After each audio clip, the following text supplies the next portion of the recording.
hit it just in time. I literally hit it just in time because you know how I am with technology.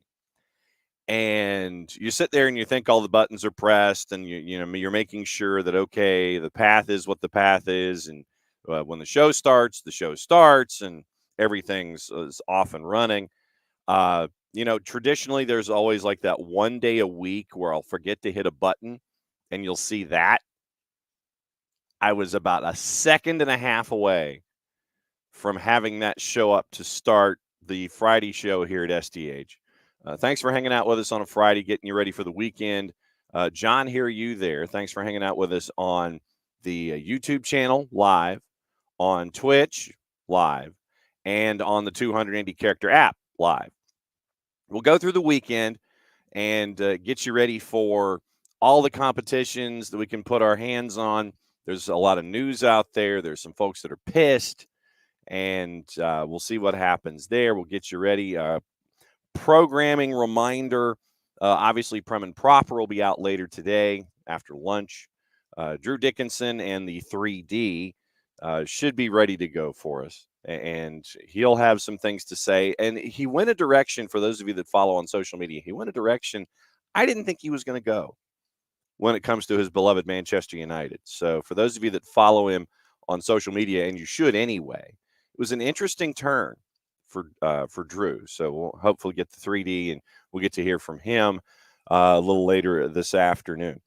Tomorrow, it is the NWSL preview for the semifinals. It is your USL League One preview for the final, with the championship, as we coined it yesterday when our buddy Kaylor Hodges from the USL show was on.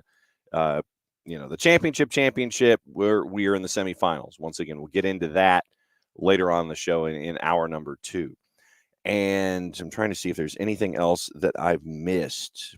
Not in a programming sense, but once again, thanks to everybody who was hanging out with us all day yesterday with our buddy Nico Moreno from Pulso Sports, and also with all of the other programming that we've been putting out this week to make sure that you are as up to date as humanly possible. Because when we have guests, and you guys have known this for as long as we've done things, that there is that finite bit of space, that 2 hours that we do here in the morning, and we're trying to think about other things and other ways so folks can either hear us or listen to us in the new year. But that's why we end up having to do all the other programming, and that's why we do the 1v1s and all these other kinds of things, because of that 2 hour space, and then having other work that we have to do. So we're still cranking it out, and can't thank y'all enough for being a part of what we do here at SDH, whether it's on live, on tape, seeing us at live events, all this kind of stuff. We'll have something really cool to talk about to start hour number 2, where you can help out our friends at Soccer in the Streets. And so we will get ready for that starting hour number 2. And so that'll be a part of our conversations coming up in just a little while. And there was something else that popped into my brain that I have completely now blocked out on. I'll remember it, but yeah, we'll figure it out. I'll probably remember it like 2:00 in the morning, and we'll roll through everything today. All right. Opening kickoff brought to us by our friends at Kickoff Coffee, kickoffcoffeeco.com. There's your QR code for hour number 1 right there. And thanks to our friends at Kickoff Coffee and kickoffcoffeeco.com for being a part of everything we do here at Soccer Down Here. Don't forget to use the code SoccerDownHere15. They take 15% off of your purchase. They, in turn, take 10% reinvested into the youth game and youth initiatives, our friends at Kickoff Coffee and kickoffcoffeeco.com. So, all right. Food. I try every morning when I have the routine here, and this is going to evolve into a QOD that will probably carry us through the show today. I always try, as I'm trying to figure out what the rundown is going to look like, what I need to add to the rundown, where I need to go, what other stories are out there, what might break while we're talking about things, and just to be prepared for everything in general.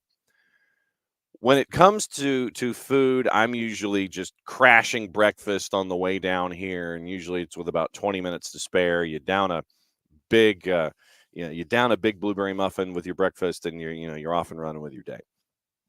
Saw something from Mercedes-Benz Stadium, and I was instantly intrigued, and I wanted to get your feedback on the whole as to what will be seen at Mercedes-Benz on Tuesday. And with Mercedes-Benz Stadium, we all know about food, and we know about how they always try to sit there and will make things affordable for the visit whenever that does happen. We get word from Mercedes-Benz Stadium that the Molly Bees, and they've got a picture, and it is ridiculous. So what I'm going to try and do here is I'm going to try and make sure that I save it properly and see if I can upload it and show it in good time, because this is not fair. Molly B's special menu item for the Falcons game, so you'll get to see it on Sunday, and the Atlanta United playoff match on Tuesday. A full rack of St. Louis style ribs stuffed with mac and cheese in a custom Mercedes-Benz Stadium container filled with kettle chips. A limited quantity of 50 will be made available at each event. Full rack of St. Louis style ribs. And as someone who enjoys ribs, I don't know what sets St. Louis style apart from everybody else. Stuffed with mac and cheese in a custom Mercedes-Benz Stadium container filled with kettle chips. That frightens me. And that is something that also really could be interesting. Here you go. There's your photo. I don't know. I don't know. I legitimately, Michael, do not know. But that is what it looks like right there. St. Louis style. Like I said, St. Louis style ribs stuffed with mac and cheese in a custom Mercedes-Benz container filled with kettle chips. So they put the kettle chips in, they put the ribs in it, put the ribs in a semicircle, I guess, and then you put the mac and cheese inside the rib semicircle. So that's what So this picture is both intriguing and frightening. I don't even want to know the caloric intake on this thing. But my larger question is, off of this, what is Mercedes-Benz Stadium missing? What would you, when you go to Mercedes-Benz Stadium or your favorite stadium? Well, let's do it that way, because I know that not everybody goes to Mercedes-Benz. So what is missing in the menu at your favorite stadium? What would you like added so you could just sit there and go to a place inside your favorite stadium for your favorite team and your favorite sporting event and sit there and go, I really like the St. Louis style ribs with the mac and cheese and the kettle chips and the Mercedes-Benz Stadium cardboard container that will act as a plate and hold everything together for me. That looks fantastic. That looks fattening. That looks absolutely amazing. But what's missing? When it comes to what is at your favorite stadium, what would you like at your favorite stadium? That's your QOD. What food, drink, pastime, whatever. Because we all know what Mercedes-Benz wants to do. Mercedes-Benz Stadium, they want to make sure that things are affordable. They want to make sure that you're enjoying yourself.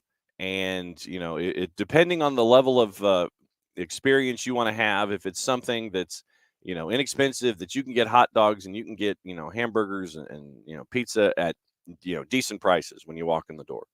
Or you could have these St. Louis style ribs parked on a bed of kettle chips with mac and cheese wrapped inside the St. Louis style rack of ribs in your Mercedes-Benz container. So what's missing?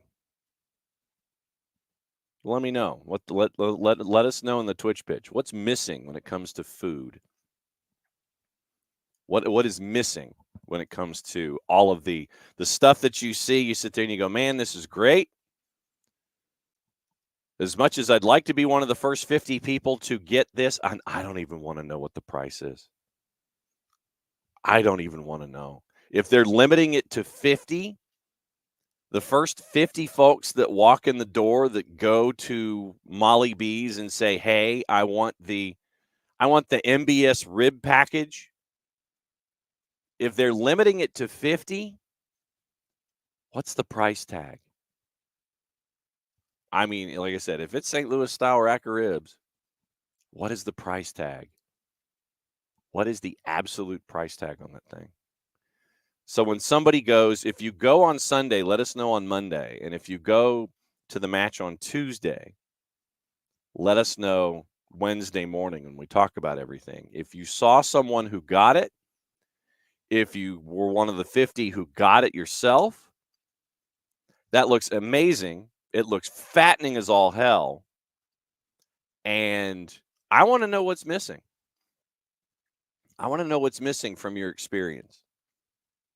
Morning forecard. Hutch says bibs, heavy-duty napkins, and lots of sanitary hand wipes. Yeah, that would be what's missing.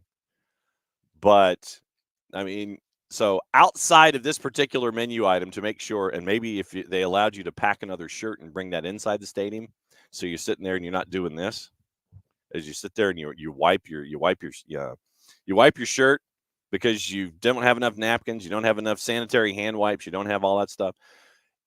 Menu items in general.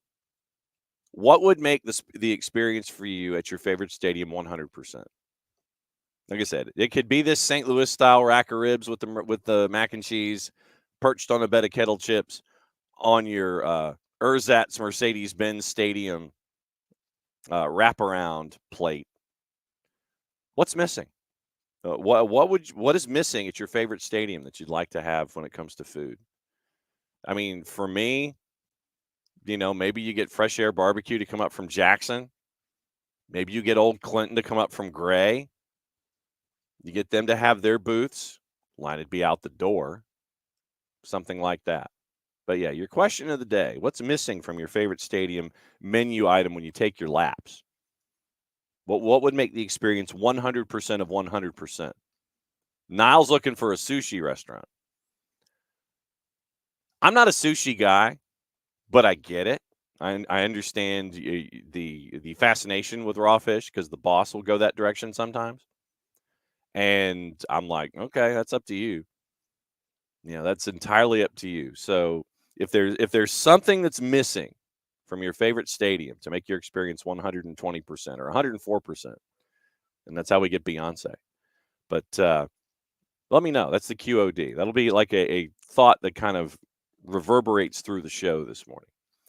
And, maybe we'll get to catch up with folks and find out what their favorite experiences are when it comes to food and what's missing.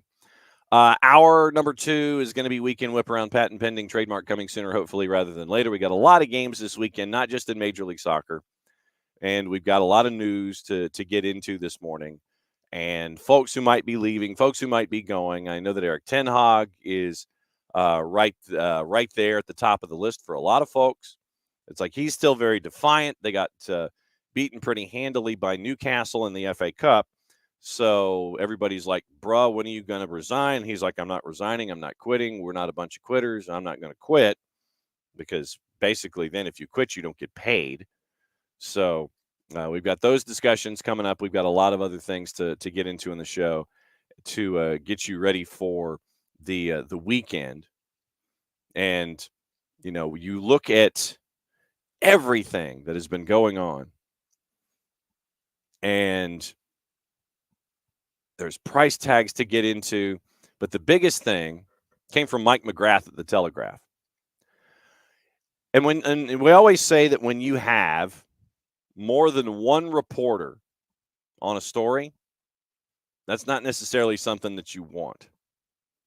And so at the Telegraph, 3 reporters on a story about Manchester United. Manchester United, here's your headline. Manchester United players turn on Eric Ten Hag over treatment of Jadon Sancho and Harry Maguire. Exclusive. And I feel like I need to have some kind of, attached music to that. It's an exclusive.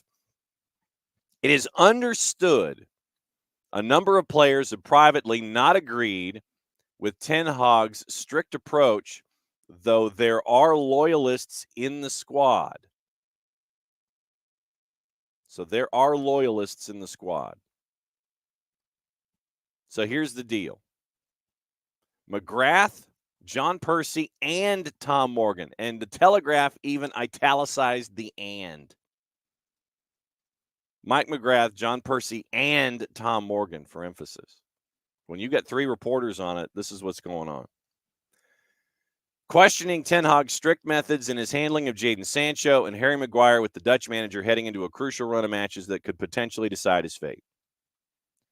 Understood a number of players in Ten Hag's squad privately have not agreed with his hardline stance on his own players. Development came as United formally denied on Thursday that they were already lining up a replacement for Ten Hag. There was talk of Zinedine Zidane. He ain't coming. Don't think. A club statement read, the report claiming we're exploring alternatives to Eric Ten Hag as manager is categorically false. Recently, Sancho has not been with the first team after the manager accused him of training poorly, sparking a public rift. Maguire, the club captain until this season, also spent long spells out of the first team after being stripped of the armband before winning his place back through injuries to other defenders. Ten Hag has not been afraid of falling out with his players. CR38, remember, left the club last year, yet United went on to finish in the top 4 and win the Gummy Bear Cup. However, this season, they've lost 8 out of 16. And like I said, this is what makes Prem and Proper mandatory listening this week because of the thought process of Drew Dickinson when he cuts the 3D. So when Prem and Proper is up on the network, you'll get his thoughts on all this stuff. They've lost 8 of 16. Fans turning on Ten Hag. Club have now lost 15 of their last 50. 15 of their last 50. They've lost 30% of their matches under Ten Hag. Oh, no question, 4-card. Yeah, he's out the door. They're just trying to figure out what they can do. They're already searching for the replacement. 15 of 50 under Ten Hag, 3 more than in the same number of fixtures in the final months of predecessor Ole Gunnar Solskjaer's reign. United have also scored only 12. They've scored 12 goals fewer and conceded twice as more when compared with Ole Gunnar Solskjaer's same period. Ten Hag does still have some loyalists within the squad, and they remain convinced his authoritarian approach is what is needed to turn United around. Ten Hag admitted it was logical. It's very Spock of you. For questions over his tenure after the losses at Old Trafford to Manchester City and Newcastle within the space of 4 days. Potentially, he's got matches in a week where he's got Fulham, and Luton Town. I was mixing the two of them together. He's got Fulham and Luton Town in the Prem, and Copenhagen in the Champions League. After the Newcastle loss, he insisted players in his first team must stick together to fight their way out of trouble and urged players to cooperate. I'm urging you to cooperate. Ten Hag said this. It's the only way we can do this, shoulder by shoulder, then we will come through this. You have to be disciplined and do it with togetherness. Everyone takes responsibility and be accountable. Cooperate. That is the key word. Cooperate. I've never heard a coach or a manager use the word cooperate when it comes to his players. Hey, y'all need to cooperate. Basically, do it my way. Bruh, my way. It's the worst home start in 93 years. Article from the Telegraph continues. Future will be in sharp focus during the upcoming run of 3 matches in 7 days ahead of the international break. Fulham difficult challenge at the weekend. Build on their win against Copenhagen at home when they needed a last-gasp Onana penalty save to get their first European victory this year. Fixture against Luton will be one Ten Hag is expected to win heading into the 2 weeks without a match, where clubs often assess their season and what will be needed in the second half of the campaign and in the January transfer market. Ten Hag could point to having virtually his whole first-choice back four missing for recent matches. Varane fell ill on Monday, understood to be on antibiotics in his bid to return. Lisandro Martinez and Luke Shaw sidelined. Aaron Wan-Bissaka is now just back from injury. One full season left on his deal at Old Trafford, meaning Ten Hag. Talked about fighting his way out of trouble. Backed in the summer window with Højlund, Mount, and Onana. And once again, we talk about the takeover with Sir Jim Ratcliffe taking control of 25% of the club, which has led to uncertainty over who will remain if he takes control of football operations. Proposed deals worth up to £1.35 billion, still advancing. Final negotiations still being thrashed out. No imminent announcement anticipated within the next week.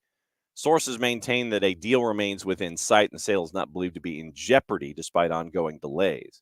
But the more you have delays, the less time you have to sit there and go, I need to fix something, meaning the new ownership and the new capital investors. Let's fix things. And that includes this guy on the field, and maybe this guy off the field. But the longer that takes and the closer that you get to that January window, what if the sale isn't complete by the January window? What happens? Manchester United fans might be stuck with what you have from a player sense. And then if you decide to bring somebody in a managerial sense, they're still stuck with those players too. So you'd have a new manager with the same old players, or you could have the same old manager with possibly new players, depending on how things go with the sale and the investment of capital and how much say Sir Jim Ratcliffe would have in this entire discussion. So you see where we are in all of this. Basically nowhere until the Ratcliffe purchase is around. Then you get that capital investment. Then does Ratcliffe sit there and say, okay, Ten Hag's out, I want so-and-so. These players I want out, I want these players in. But you won't get any of that discussion. You won't get the chance to tackle any of that stuff until the sale is complete. And the sale is not complete. So our Drew Dickinson and others who are part of Prem and Proper and who listen to Prem and Proper and all you guys that are big Premier League folks, you're all sitting there staring at Manchester United, kicked back in your chair, and you're going, ha, ha, ha, because there's nothing going on right now. And what's worse than losing is probably nothing. And I mean that, meaning nothing going on in addition to losing. Because if nothing's going on, then you can't improve your lot. Happy Friday, Sharif. If you can't fix something, then you stay where you are. Then you're stuck with your situation, you're stuck with your lot, and you can't improve. So this is the vicious cycle that we are attached to here currently when it comes to Manchester United. And they're the leadoff game tomorrow, by the way. They are the 8:30 game as we get ready for fall back. Manchester United is favored in our Thanksgiving appetizers and side dishes at a plus 121. 90-minute draws a plus 266, and Fulham is a plus 225. So going to Craven Cottage, you're favored against Fulham. And right now, Manchester United is 8th. And it's either one or the other. 5 wins, 5 losses. 5 wins, 5 losses out of the blocks in the first 10 matches for Manchester United. You're at a -5 in goal difference. You've only scored 11 goals in 10 matches. You've given up 16. But you're 8th. You are in 8th place right now. And you're in that second group. First group is already decided right now, anyway. Spurs, Arsenal, Manchester City, Liverpool, Aston Villa. That's your top 5. They're far and away. They've got some spacing. They've done their drafting. They're the lead pack right now as we get ready for Phoenix and the end of the NASCAR season. Newcastle, Brighton. Newcastle with when you beat up on folks. Newcastle is a +15 in goal difference, and they're at the beginning of that second pack at 17 points. Brighton is at 17 points, but they're also having to navigate their first European competition. 5, 2, and 3, they're just behind in goal difference, but they are behind because they haven't been able to beat up on folks like Newcastle has. Manchester United's 8th, and this is where that gaggle and grouping goes for a while. West Ham is 9th at 14 points, but they've lost 2 in a row, and they're trying to figure out whether or not David Moyes is going to hang around. Seems like a yearly question. Brentford's won 2 in a row. They're in 10th. Chelsea, they've hit each column in the last 3. Win, draw, and loss. They're ahead of Wolves and Crystal Palace and Fulham on goal difference. That gets you to 14th. Everton, 3-1-6, and they've won those 3 in their last 5. Considering their start, they seem to have found their sea legs. 10 points. Nottingham Forest is off to a better start this year than they did last year. But Steve Cooper, obviously, now that you've survived, says owner Evangelinos Marinakos, I'm still going to demand a massive churn of players, 40 players in and out. More than 40 for Steve Cooper in his time at Nottingham Forest. But they have 2 wins already. They're ahead of pace. They didn't have win number 2 until, I want to say, late November last year. So they're ahead of pace. But Evangelinos Marinakos is going to be like, nope, you got to win more now. And then you've got that group that's fighting for relegation: Bournemouth, Luton Town, Burnley, and Sheffield United. So that's your Premier League right now. And we all know, for a whiplash transition here, we all know that the star sets the bar. We all know this. And the last time that a particular individual was on the show on a Friday, he teased, nay, alluded to a new video that he was going to be starring in that was going to get folks ready for the postseason. That video has appeared. That gentleman sat down in a chair on the turf at Mercedes-Benz Stadium. And he let everybody know that the star sets the bar round 2, postseason.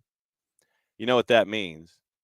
It means that we get our visit from our friends at Beyond Goals Mentoring. And this guy coming up around the corner. We have to roll an intro because it's a fancy thing.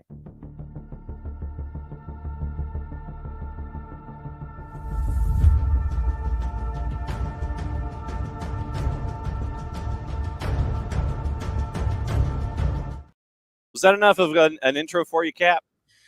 That'll suffice for today.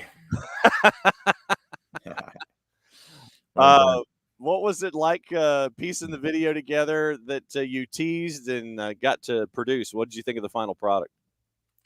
I don't know if I've seen the whole thing. I saw like a little teaser. What'd you think of your part? I think I crushed it, obviously. There you go. Naturally.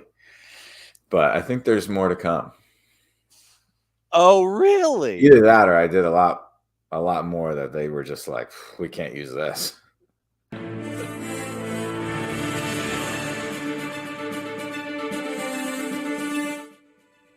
Teasing more to come. Love it. Love the sound effects this morning. It's all breaking news, brother. You know, when you break news like that, we have to have the appropriate breaking news sound.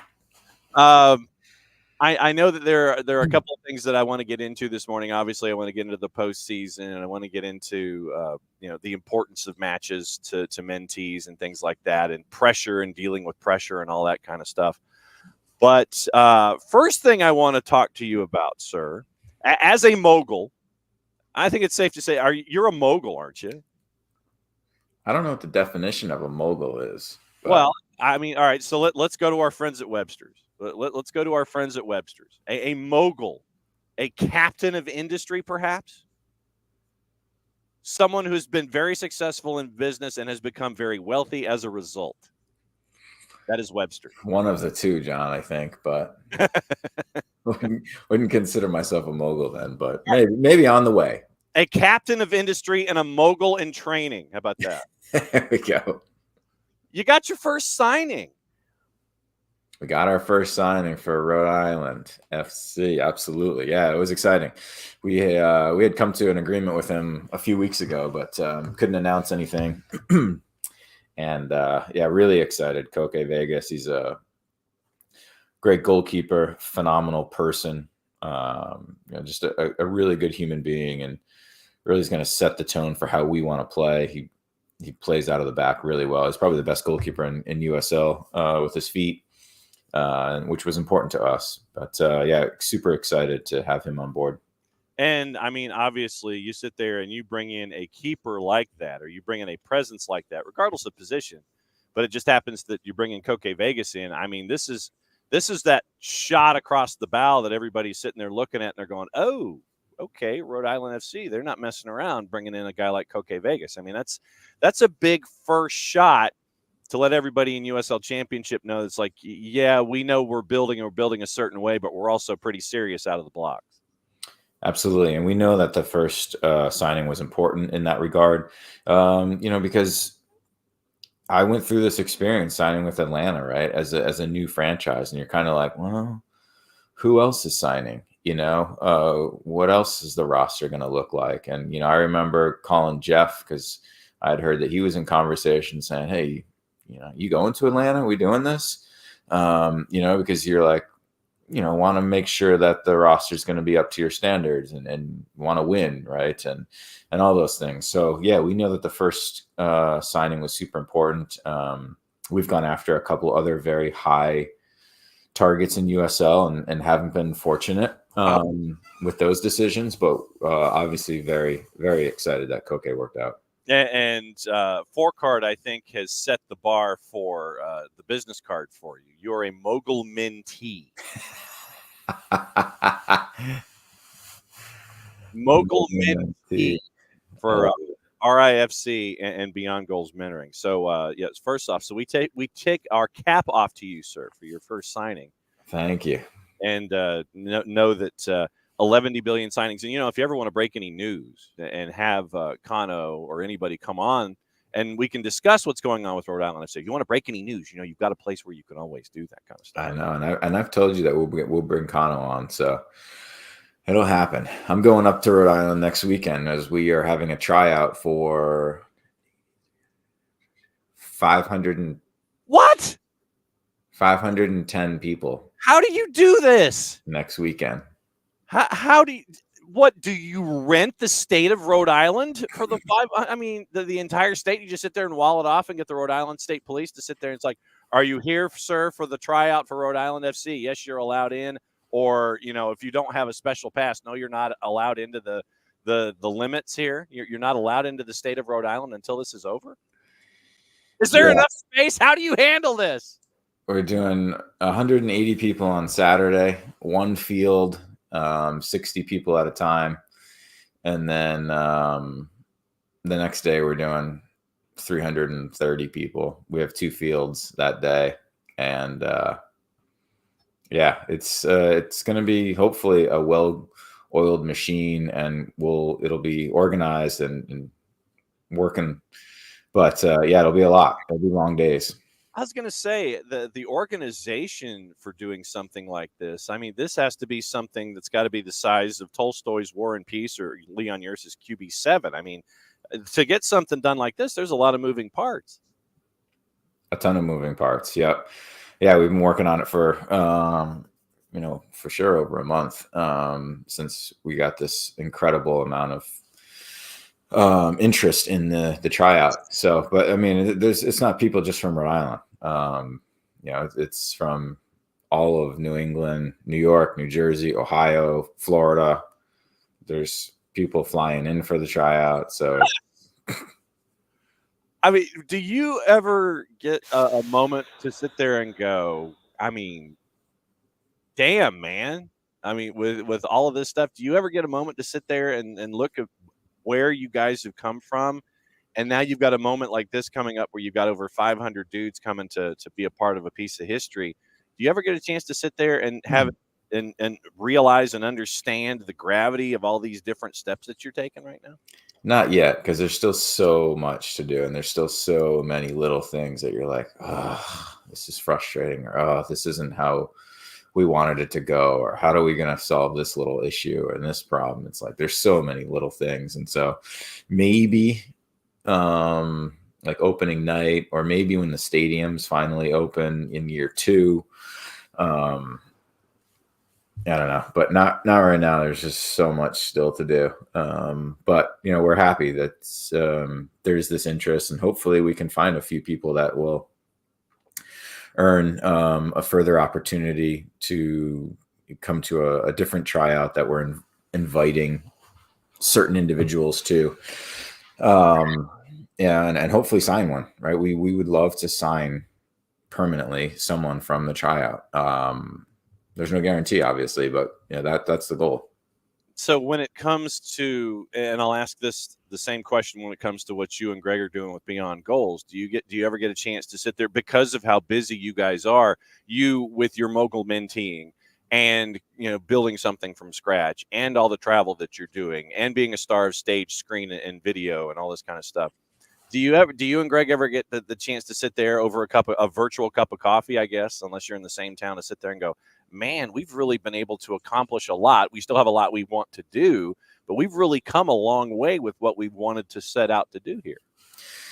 Yeah, a little bit more with the mentoring side of things, just just because it's Greg and I, it's a much smaller operation than the Rhode Island project. So yeah, no, we are certainly thankful and appreciative of the pathway that we've put ourselves on and created and gone down here with the mentoring. And yeah, it's been fun, and we're enjoying it for sure.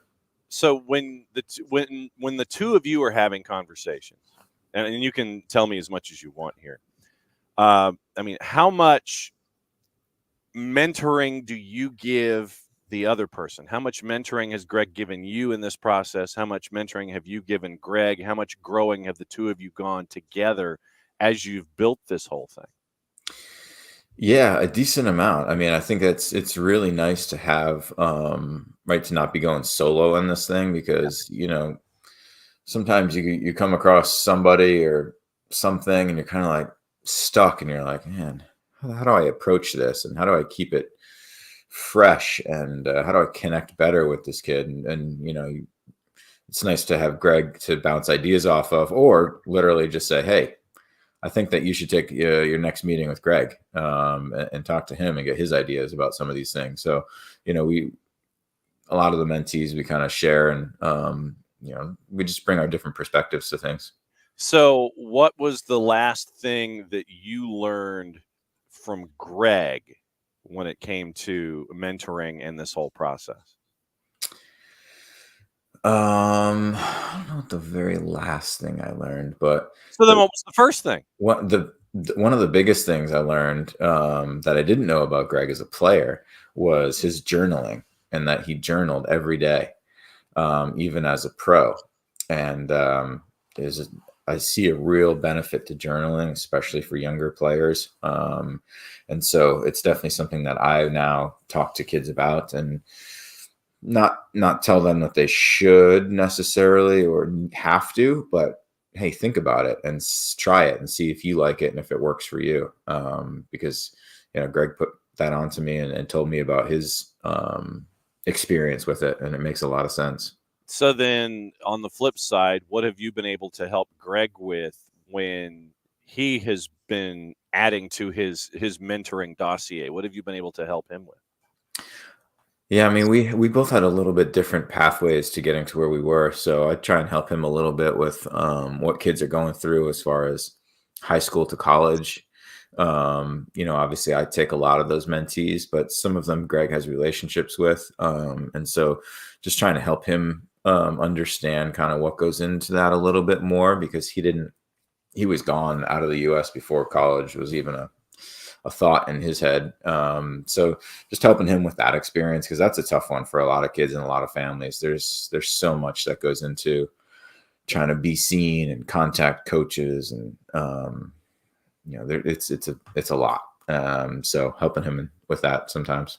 How difficult is it to be seen these days as a young athlete, considering everyone is trying to get their information out there? Everyone's trying to sit there and say, hey, look at me. It could be a TikTok video, could be on YouTube, could be on their Facebook, could be on the 280 character app.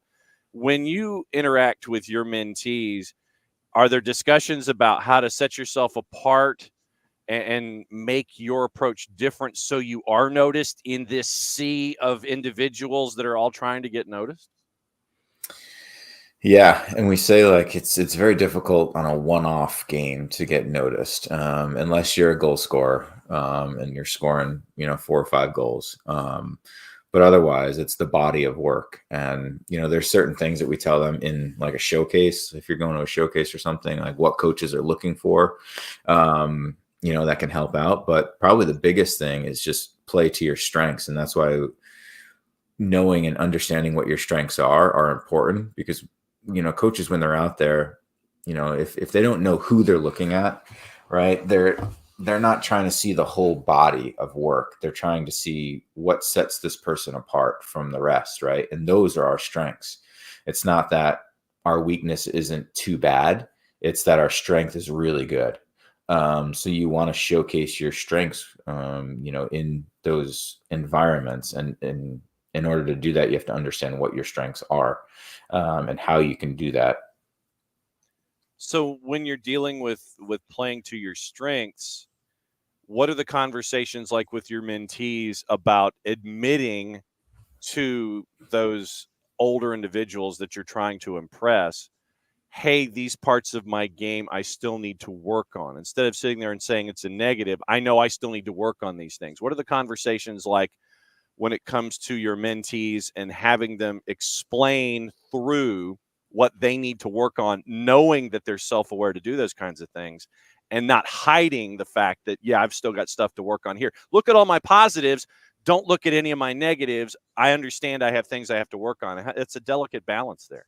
For sure. And we say that, if you don't have a weakness, you're probably not going to college soccer, right? You're turning pro, right? College coaches aren't looking for players with no weaknesses, right? They're not done coaching, right? You still learn a lot. You still develop a lot in college. So they know that players have weaknesses. It's not a shock to them that you're not good at everything, right? They know that you're going to have to teach a lot of things. But they're fine with that as long as you do have some strengths that are unique or different or really good, and you as a person are willing to work hard and adapt and learn. I mean, for me, I would think that especially these days, with everybody trying to go down the same pathways, and it's like, yeah, I want to go to college, I want to go to D1, I want to, I want to go here, I want to go here. Trying to acknowledge your flaws, not hide from your flaws, and still not have that count against you, and not get bogged down because of something like that, because of how we are today. For me, I would think that that's a real tough thing to tackle, because you get, your ego's involved. You don't want to sit there and put yourself further back in line. It's like, I want to be at the front of the line here. I want to really impress this guy or these individuals. Mm-hmm. And it seems like the way that we are today, the way that we're wired, the way that, some parents are when it comes to trying to make sure that their kids go a certain direction, that this seems to me like one of the toughest hurdles that you have to push through as a mentee, and trying to impress on those individuals as mentors. It's like, look, it's okay to acknowledge that you're not 100% and that you still have these things that you can work on. How difficult are those conversations for folks to sit there and say, it's okay, I'm not 100%? Yeah, it depends on the individual and the family and Yeah. expectations and stuff. But yeah, you're right. I mean, patience is one thing that has dwindled for sure, right? And, patience within the pathway, right? We deal with some academy parents, and not just Atlanta United Academy, but a lot of different academies. And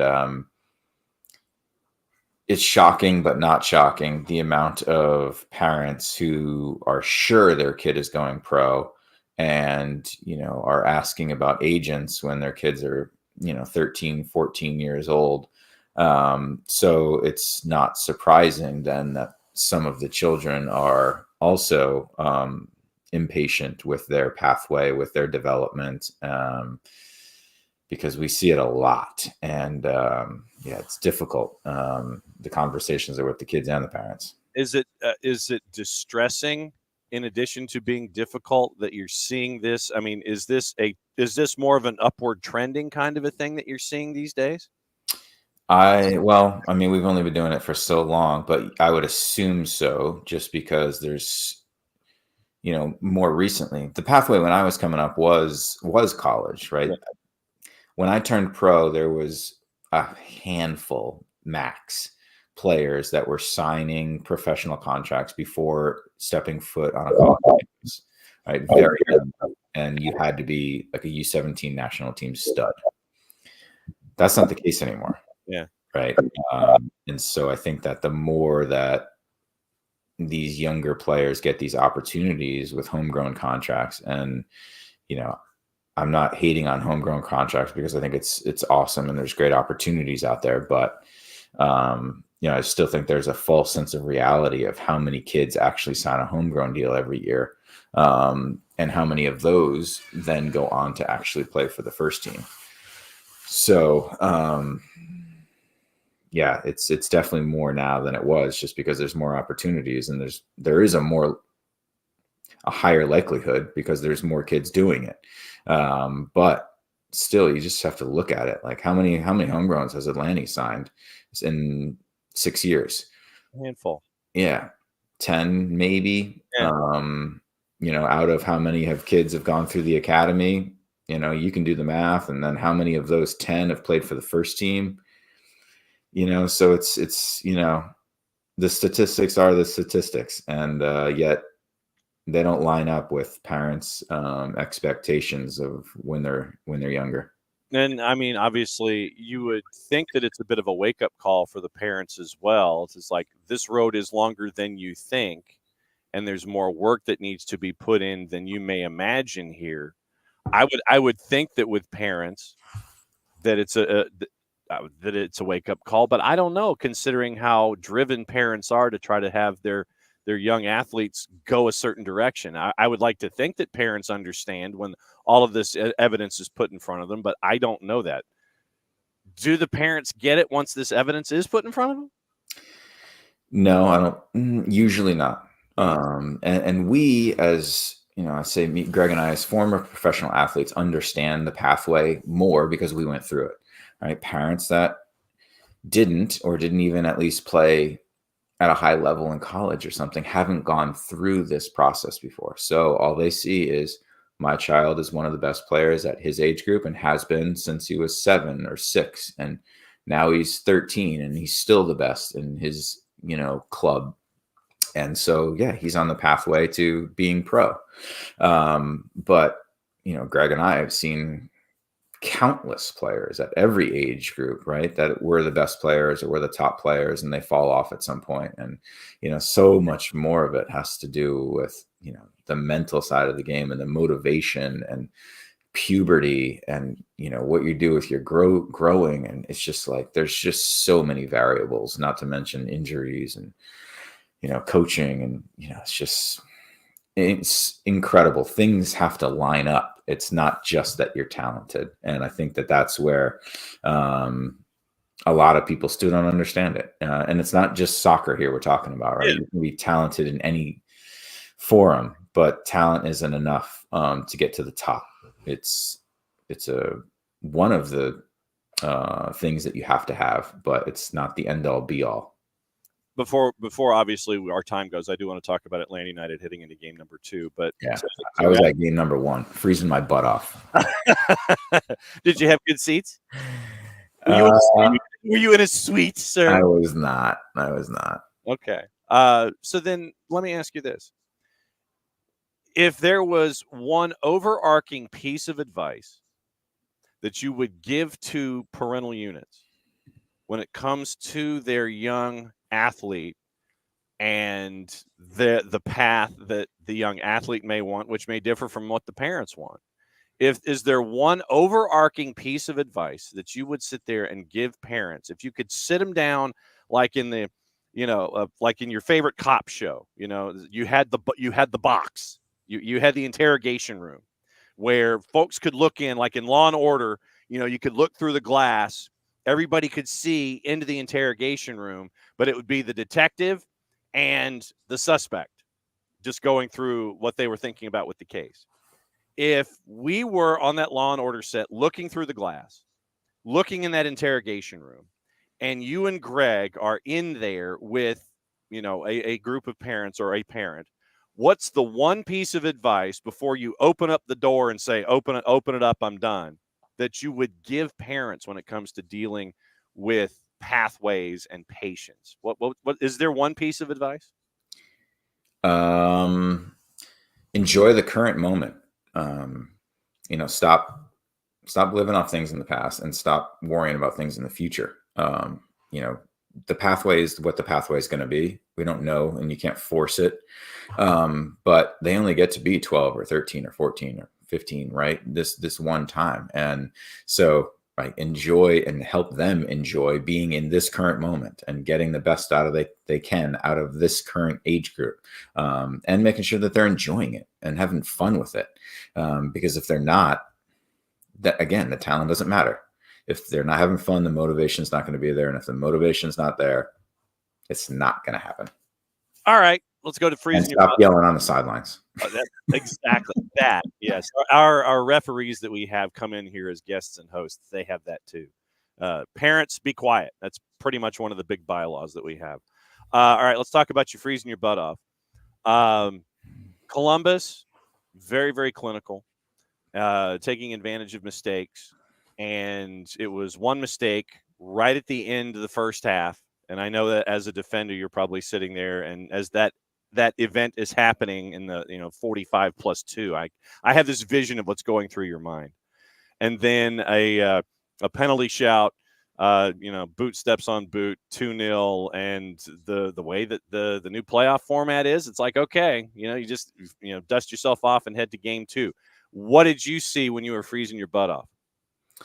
Yeah, I was really surprised at the 3-5-2 first, but then it kind of, I was like, okay, yeah, I can understand it a little bit. I was surprised if you do go with the 3-5-2, that was Hernandez instead of Parata, just center back versus outside back. But then I thought, it was going okay, right? It was never going to be that they were going to go out there and dominate at Columbus, especially without Thiago.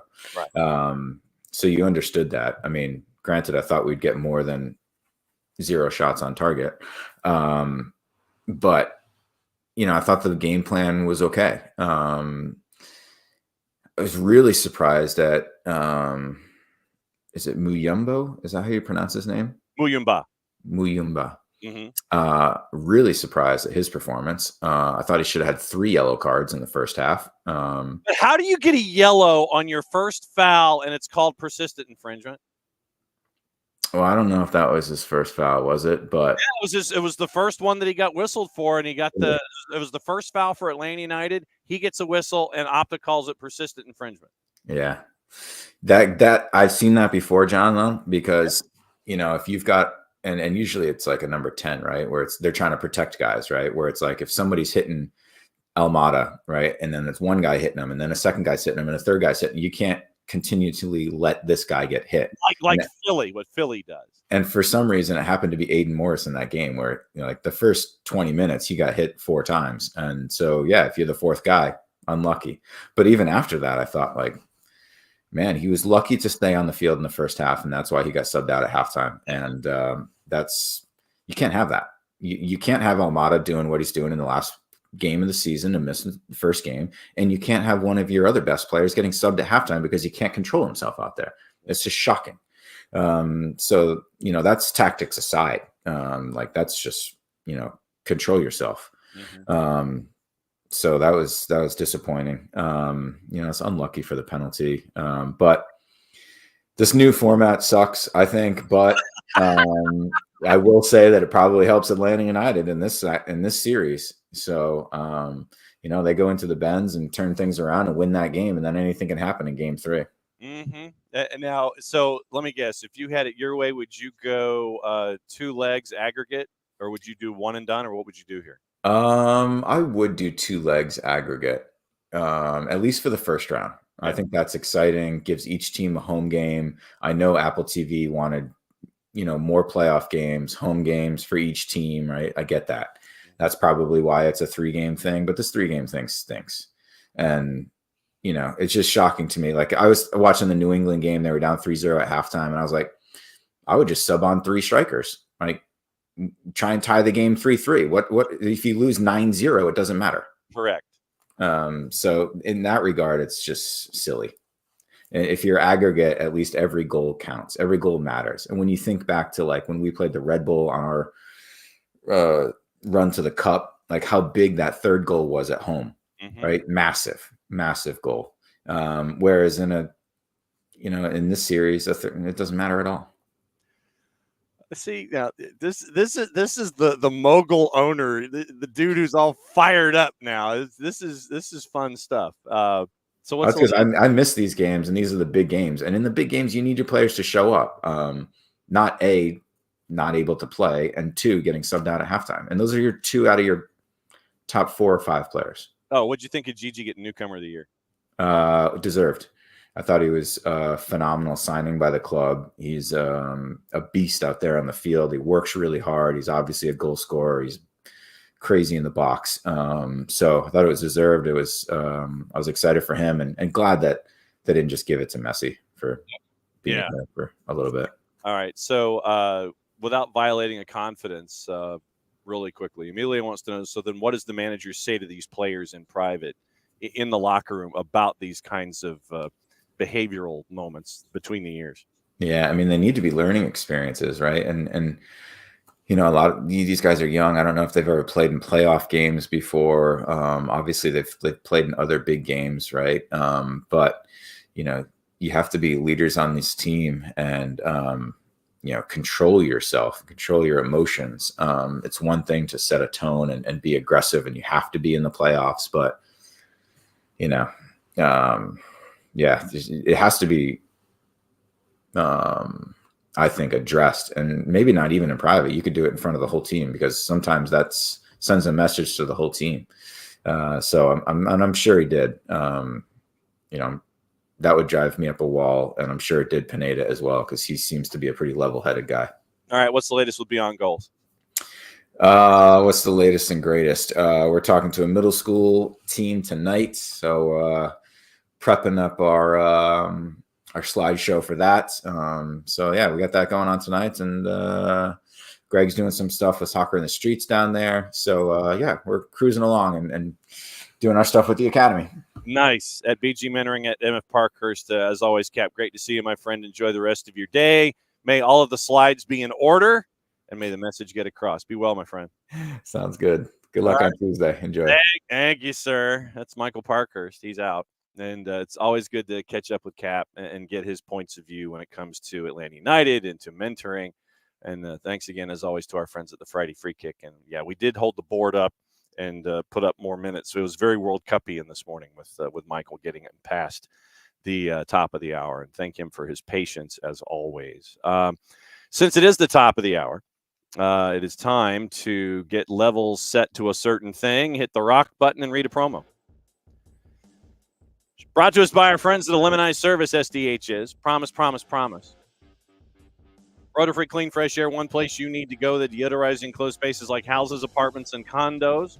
Created a customized solution that eliminizes all organic odors, including those like pet cigarettes and food. Realtors and property managers use Eliminized Service to eliminate bad odors to help them sell or rent their homes that much faster. It's a turnkey process, makes it easy to work with said realtors and property managers. kind of the environment we like that, offering a green way to get rid of odors without any kind of toxic residue whatsoever. Different than Febreze or other masking agents that we may have either under the sink or above us in the cupboard, because when we reach under the sink or above us in the cupboard to grab out that masking agent, there's a reason it's called a masking agent. You just spray it in the air, you're masking the odor, you're not attacking the problem all the way down to the molecule like our friends at the Lemonize service do with their proven scientific formula. Pricing very, very easy. Either by the cubic foot or parts per million to come up with a price that's affordable for you, offering results in 24 hours or less. If you have any questions, frequently asked or otherwise, one place you need to go, it's the website. This is where I grab my pen. Go to eliminize.com. You wouldn't know that because of how I've angled the sign. Trust me, it's eliminize.com. That's the website. And then after the .com, go /Atlanta so they know what part of the world that you are addressing them from so they can help you with your issues. Full homework assignment, ELIMINIZE.com /Atlanta, eliminize.com /Atlanta. Eliminize Service, proud sponsors of everything SDH here on a Freestyle Friday as we get ready for the weekend. Hour number 2 is Weekend Whiparound. Patent pending, trademark coming sooner, hopefully, rather than later. We'll go through all of the games this weekend in Major League Soccer, complete with not juice boxes, but the Thanksgiving dishes, whatever is attached to that for you. And we'll go through all the news of the morning, what you can watch, gossip, rumor, and innuendo before we go in an hour's time. Like I said, Prim and Proper coming up later today. On Saturday, it is your USL League One finals preview, conference calls and press conferences happening at Wake Mid today with North Carolina FC. So we'll turn some of that sound and also turn some sound out of Charlotte and get you ready for the League One final. Here's something cool. We are gonna we're gonna, you'll remember last week or earlier this week, as a matter of fact. Man, this has been a long week. All right, our friends at Soccer in the Streets. You remember the conversation that we had with them, and it's about footy ball. Footy ball is in a week's time. So what we're going to do here at SDH is try and help them out. And this gives you a chance to help them out as well. Do you like college football? I would imagine that you do. And if you do, FOOTBALL, by the way, not college football, which is currently going on. And if you missed Maddie Cruz's conversation with the folks down at Georgia Southern as they get ready in the Fun Belt, soccer is in session. Spend some time in Statesboro. Maddie Cruz is helping us out with that. You'll be hearing more from Maddie. We might drag her in on Fridays to talk about her beloved Newcastle and be paired with Alex with all the conversations and get some Prim and Proper maybe on Fridays as well. What our friends at Soccer in the Streets are doing is they are giving you the chance to go to the 2023 SEC Championship game. How do you do it, you may ask? Well, you get to bid on it. You get the chance for 4 Owners Box tickets to the 2023 SEC Championship game. And the bidding ends in 2 weeks. So it goes past footy ball. So for the next 2 weeks, we're going to let folks know about this particular thing that will help out Soccer in the Streets and will help you out if you want to go to the SEC Championship game and sit in an owner's box seat. Go to soccerstreets.org. And then, I mean, this is something that maybe you and some friends can get paired with. And right now, it's a lot of money. But what it does is it helps out Soccer in the Streets. And maybe if you know some corporate folks that would want to be attached to it, it's your way to help out Soccer in the Streets, your way to help and give back to the community. I'm going to put the link in the Twitch pitch for more information. Our friends at GiveSmart are helping out Soccer in the Streets. 4 Owners Box tickets to the SEC Championship game. Bidding closes end of business on Friday, November 17th. It's an auction item. Mercedes-Benz Owner's Box, 4 exclusive tickets, VIP amenities, personalized service. Owner's Box tickets available for you. Register for the auction at GiveSmart if you have not already. Right now, the current bid, yes, I know it's $8,500. But remember, A, you're helping out Soccer in the Streets. B, contact your corporate friends and see if they're looking to make some kind of a donation before the end of the calendar year. Soccerstreets.org. Click on the banner. You can't miss it. We're helping them out, making sure that folks know about this auction to get to the SEC Championship game. 4 Owner's Box tickets available for auction. Register for the auction at the address that I gave you there in the Twitch pitch at givesmart.com. But for those of you just listening to the show, soccerstreets.org. Click on the big banner about winning the Owner's Box tickets, supporting Soccer in the Streets, bidding ending November 17th, end of business. So 2 weeks from today, you get the chance to get to the SEC Championship game. 4 Owner's Box tickets. Go to soccerstreets.org, click on the banner, register for the auction, get some of your corporate friends involved, and help out Soccer in the Streets. Do that. Book 'em Dano. Aloha. So now that we've gotten all of that stuff, as your reminder, we'll remind you on every show about this. Every show at the halfway point for the next week and a half or so, we'll remind you about this auction to remind your friends who might have that kind of income that might want to make that kind of a donation to help out Soccer in the Streets. So that is part of what we're going to be talking about here at halftime for the next couple of weeks. Hutch, most boneheaded penalty needs to be an award category. There were definitely more boneheaded penalties than Ronald stepping on Alexandre Matan's foot over the course of a season. But, by the letter of the law, it was a penalty. It was soft. It was a soft call, but by the letter of the law, it was a penalty. So, once again, soccerstreets.org, register for the auction, get 4 Owner's Box tickets, experience the whole Owner's Box experience. Experience the whole Owner's Box experience, he said, from the Department of Redundancy Department. So, soccerstreets.org, click on the banner, find out more about the auction, and you too could be in Mogul Mentee seats at Mercedes-Benz Stadium for the SEC Championship game. So very, very cool stuff from our friends at Soccer in the Streets, and glad to let you know about what's going on when it comes to all of their happenings here toward the end of the calendar year. We mentioned what's going on with Manchester United. And apparently Mikel Arteta is not concerned by the £100 million price tag because transfers have evolved. Brentford's looking at $100 million. I don't know if they're going to get it. I was thinking more something along the lines of 60 to 80. But apparently if Mikel Arteta is not concerned by that £100 million price tag, it looks like he might be the front runner to get Ivan Toney from Brentford. And then you know that Thomas Frank will reinvest as best he can. So, that will be a very, very interesting idea there going forward. Everton is in talks with Spurs, by the way, over the Dele Alli appearance clause. Chances of Everton selecting Dele Alli once he's available again could depend on the cash-strapped club lowering the $10 million clause. They want to renegotiate the £10 million appearance clause over Dele Alli. He's played just 13 times since signing in January 22. Deal included a series of performance-related triggers, earning Spurs incremental payments. One of these would mean Everton owing $10 million if Alli made 20 appearances. He's some way off returning to Premier League football, but he's made steps in his recovery. Dyche wants to reintegrate him into the squad whenever possible.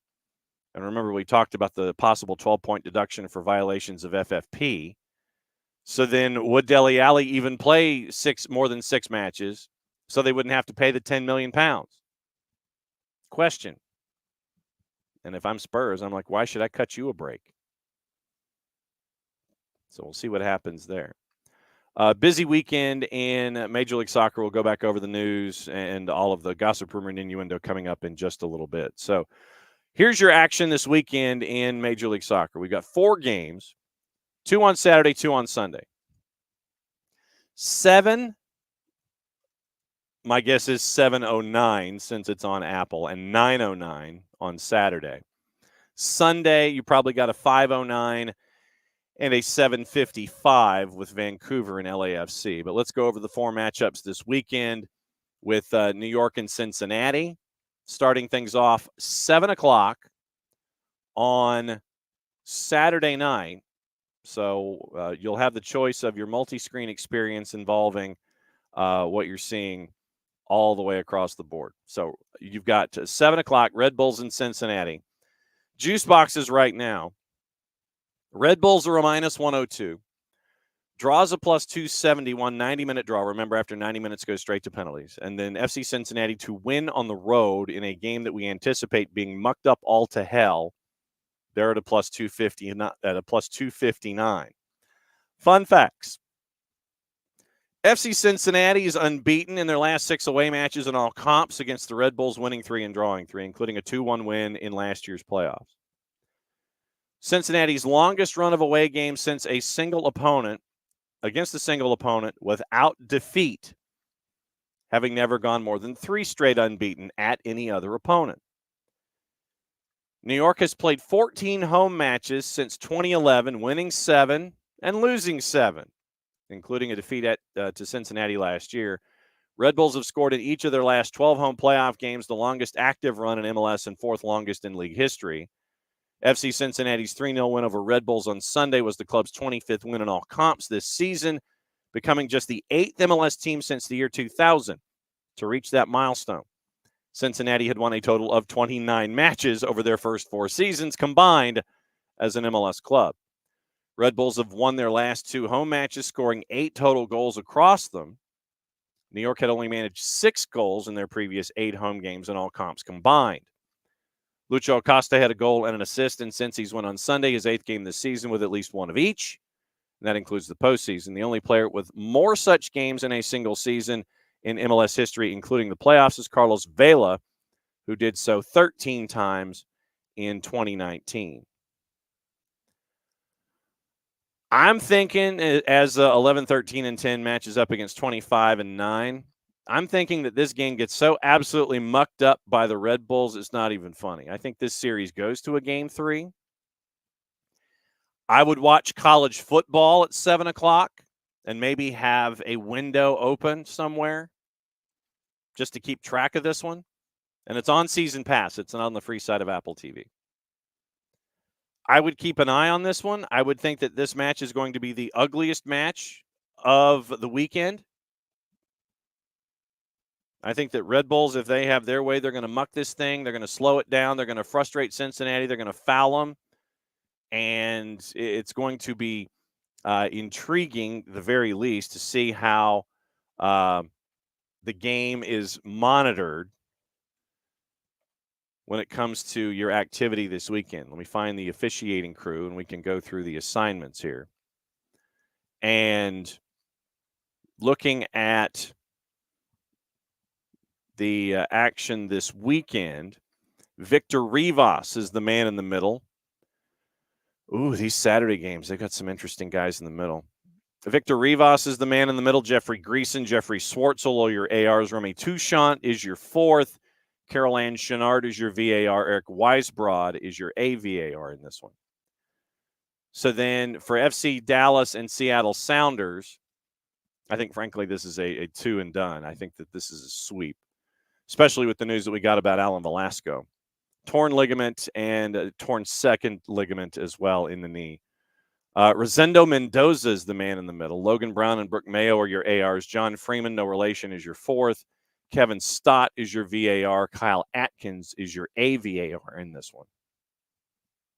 So for Dallas and Seattle, 9:09 kick. FC Dallas has lost only one of its last 13 home matches against Seattle, winning 8, drawing 4, dating back to late 2014. Dallas has never lost a home playoff match to the Sounders, winning 2 and drawing 1, including winning the last 2 postseason meetings at Toyota Stadium back in 2015 and 2016. FC Dallas is unbeaten in 10 straight home matches, winning 3 and drawing 7, though the last 5 have been draws. And like I said, all that does on Saturday night is get you to a penalty kick shootout. You draw after 90, you go straight to penalties. Whoopee, you got to draw. Dallas has lost only one of its last 20 home matches against Western Conference opponents in all comps, winning 11, drawing 8, dating back to the beginning of July of 22, a 1-0 loss to Minnesota on February 25th. Sounders are unbeaten in 6 straight road matches in all comps, winning 3 and drawing 3, including a 1-1 draw at Dallas back in September. Including the playoffs, the Sounders have only one longer road unbeaten run in MLS play in club history, a 7-match stretch in July to September of 2018 when they won 5 and drew 2. This is how it's phrased by our friends at MLS Soccer. There are usually goals in playoff matches in Dallas, with FC Dallas keeping just 2 clean sheets and being shut out only twice in 24 all-time home matches in MLS Cup playoffs. Dallas has both scored and conceded in their last 7 home playoff games, with all of them being decided by 1 goal or drawn. Once again, draw. All that gets you is to a penalty kick shootout. Jordan Morris recorded his 10th postseason goal contribution, 7 goals and 3 assists in Seattle's win on Monday. Third on the Sounders behind Nico Lodero's 19, Raul Ruidiaz's 15. Seattle's the second team in MLS history to have 3 players to record at least 10 playoff goal contributions. The LA Galaxy has 5. Once again, going over your Thanksgiving numbers, your Thanksgiving appetizers. FC Dallas is favored at home at a plus 125.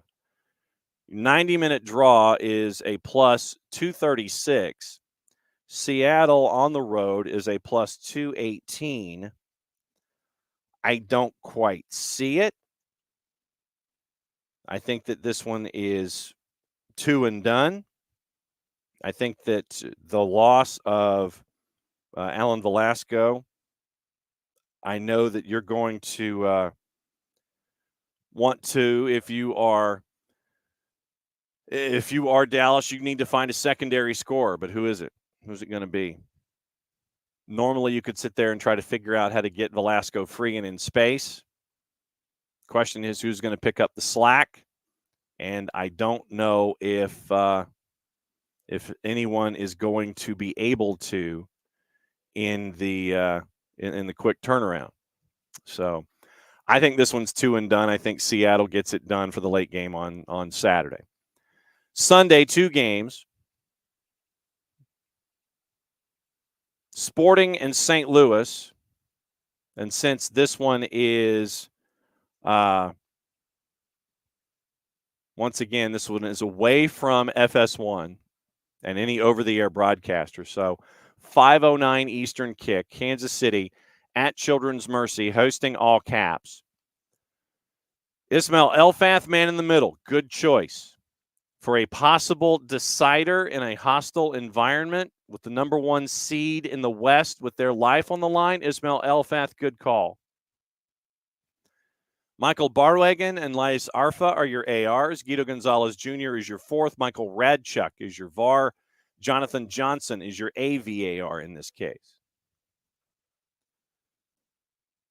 So when you look at this one with the season on the line for the top seed in the Western Conference, here's your fun facts as 17-12-5 goes to visit 12-14-8 from the regular season.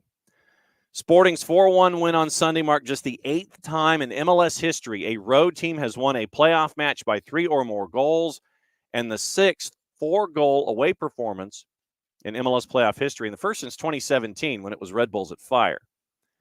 Sporting has failed to win 5 of their last 6 home playoff matches dating back to the 2018 Western Conference Finals, winning 1, drawing 2, losing 3.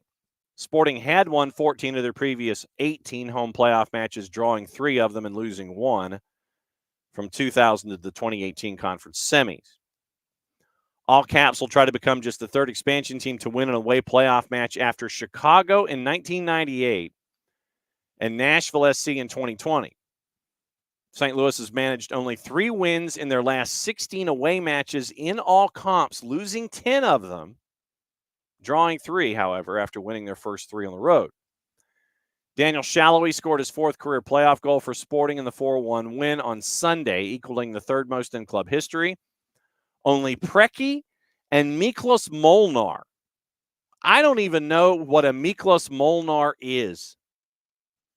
They've scored more postseason goals for Kansas City than Shallowy's four, tied with Davy Arnaud and Aurelian Collin. Tim Parker scored his fifth goal of the MLS season, including playoffs back on Sunday. One more than he scored in his first 7 MLS campaigns combined. 4. Scored 4 in his first 7 campaigns.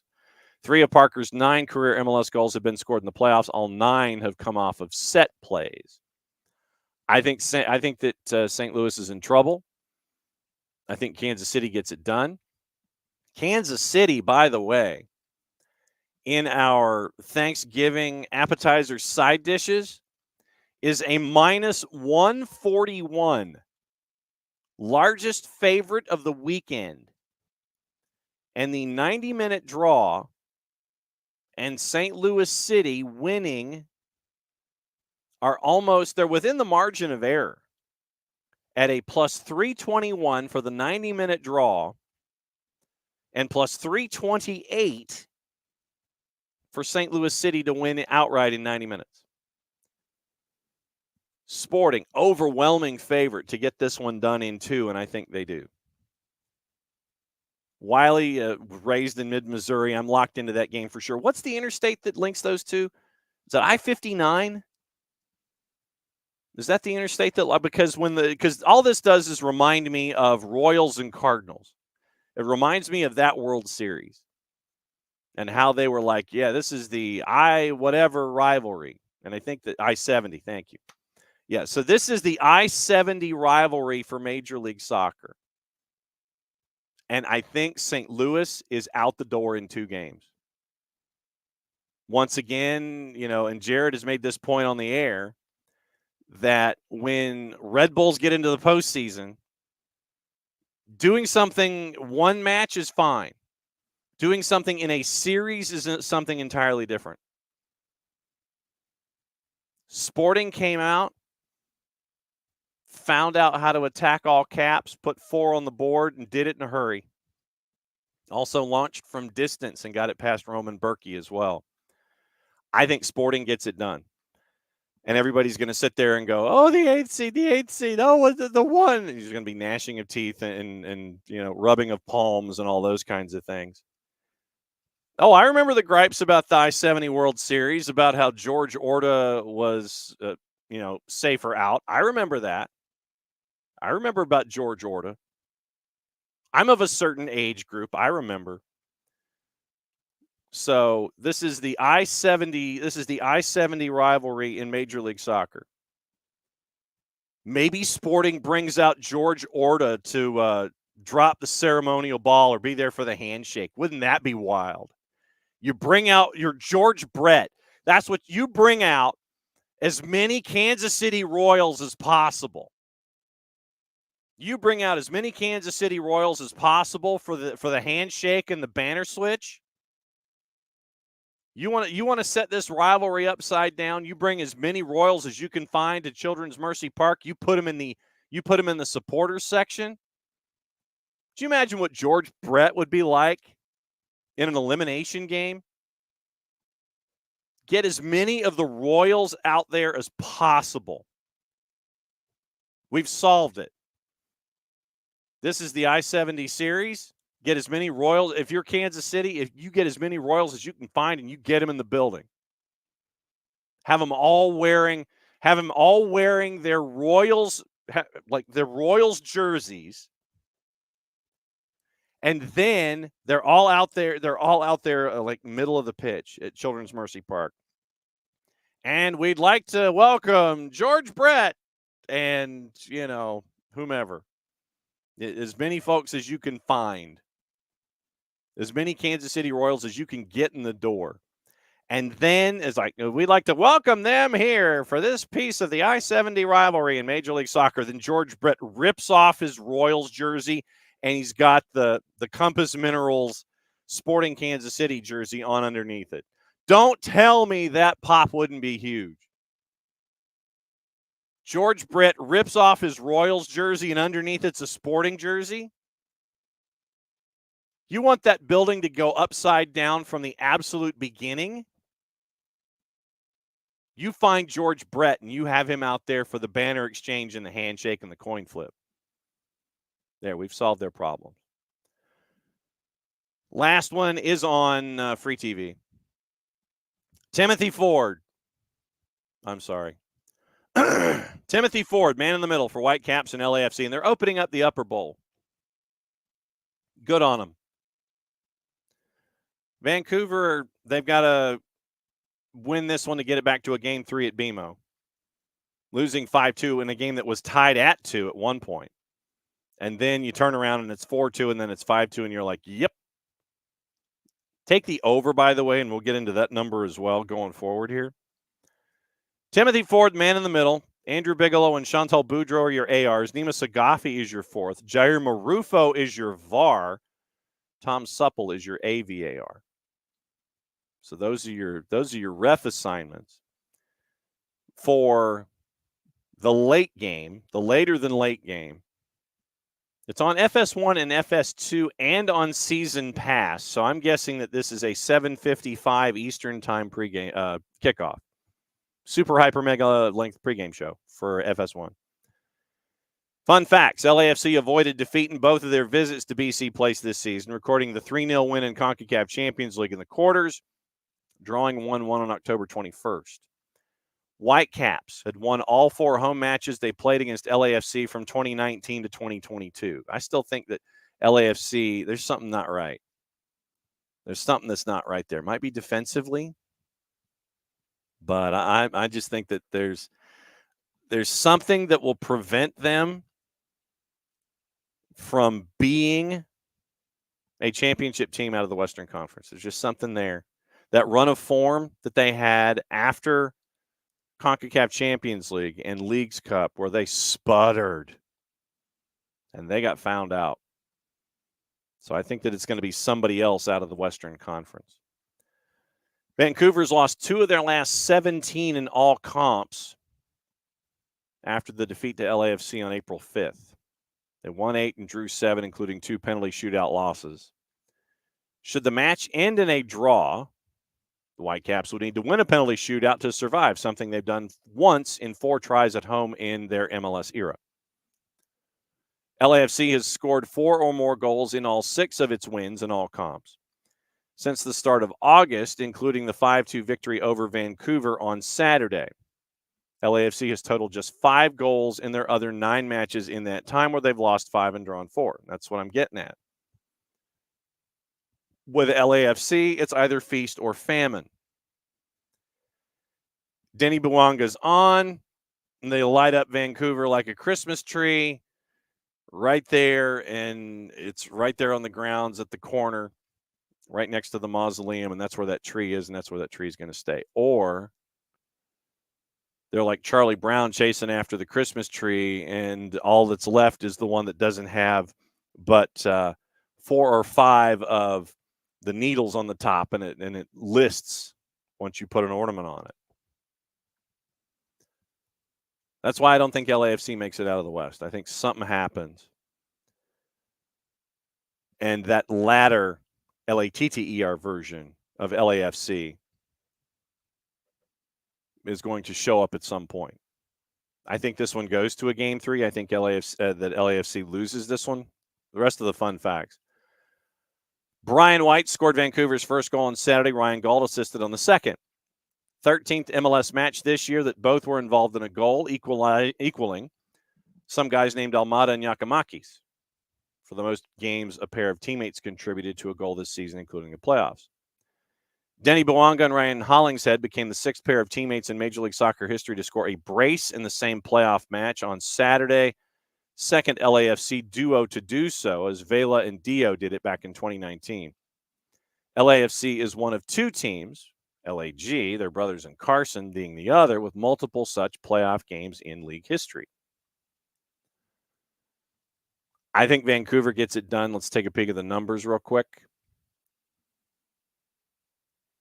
Vancouver is a slight home dog at a plus 154. 90-minute draws a plus 287. LAFC on the road is a plus 148. Now, we mentioned totals. getting into over-unders here. 2.5 is a minus 217. 3.5 is a plus 112. You can take the easy play, think that it's going to be 3-1-ish or something like that. Go to the plus 112. Over-under at 4 is a plus 190. 4.5 is a plus 252. You could play it safe and go to the 3.5. I think that's a good place to start. So I think that Vancouver gets it done. I think that goes to a game 3. I think that Sporting gets it done. I think that your top seed in the West is out, and it opens the window for everybody else. Kicks the door in. I think Seattle takes care of Dallas. So that will be interesting in the West. And then I think that Red Bulls force a game 3 just because, frankly, with Red Bulls, I think that, like I said, I think they're going to muck the game and try to grind it into a halt. They're going to foul. They're going to push. They're going to goad. They're going to try and do what it is they always do. I think that if you're looking for clubs that benefit from this format, Red Bulls, at least coming off of a loss and going back home, would benefit. Going to a game 3, I don't think that, if it goes to a game 3, which I anticipate it will, they're going to try the same thing. I don't know if they'll succeed in a game 3, but I think that they'll succeed at home to send it to a game 3, if that makes any sense. So I think that this goes to a game 3. I think that Red Bulls get it done. They're of the 4 matchups, they and Sporting are the only 2 home teams that have minuses beside their names in the juice box runs. Minus 102 for Red Bulls, minus 141 for Sporting. And I think that both of them get it done at home. Like I said, I think that Vancouver gets it done at home, and I think that Seattle gets it done on the road just because of the loss of Alan Velasco. Like I said, I want to see who FC Dallas wants to try and pick up the slack for Velasco. I think it's going to be a tall order for them, and I think that's why when we were talking to Nico Moreno yesterday from Seattle, that I asked him, I said, is this 2 and done? He goes, yep. So we'll keep an eye on all of that. So we'll look on that as well when it comes to what you're staring at from Major League Soccer. Remember also this weekend, we mentioned the NWSL Championship. It is now down to the Final 4. And on Sunday, it's at 7 and 9:30 on CBS Sports Network. Portland and Gotham and San Diego and Reign. Portland and Gotham, San Diego and Reign. And in those particular matchups, as you sit there and you're looking, I don't see any juice boxes, which is somewhat disappointing. You got the juice boxes for the USL Championship semifinals. You don't have juice boxes ready for our friends at Odds Portal in the final for USL League One. So let's see if there's a place where we get odds that's not with our friends at Odds Portal. Let's see if we can find them. The fact that I have to fish for these is profoundly disappointing. San Diego won the season. Wave won the year with 37 points. Portland had the chance, remember, to win it, to win the Shield on the closing day. They got blown out, and so they finished second. And then you end up with Gotham working their way through 6th, and OL Reign finishing 4th. So the fact that I'm having to legitimately, and I'm searching for this, I'm searching for this as we are talking about it. The fact that I can't find any odds on events this weekend, I'm hoping that they'll come out tomorrow. But the mere fact that I'm having to fish for anything involving odds. It's just, come on. You got all these sites that are sitting there and saying, well, here's how you can bet. I don't want bet. I want the actual numbers for the championship. I just want the odds. That's all I want. And I'm literally having to fish multiple websites and trying to find where I can grab something when it comes to these juice boxes, and they don't exist. I mean, I might just be really bad in trying to chase after juice boxes in this case, but the fact that I have to fish for it is just, it's not cool. Naomi Guillermo was named an NWSL MVP finalist as we take a peek at San Diego and OL Reign. No other defender's been a finalist for the award even once. Alex Morgan, Jaden Shaw. Morgan had 7 goals. Shaw had 6. Morgan converted 2 penalties this season. Reign's Veronica Latsko scored in the 87th minute against Angel City in the 1-0 win in the first round. 5 of the team's 10 all-time goals in the playoffs have come 80th minute or later, while 8 of the 10 have been after the 70th minute. Latsko finished second in the team in the scoring department with 5. Bethany Balser had 6. Jordan Heitema was joint second, also had 5. This is the second semi, the 1 versus 4.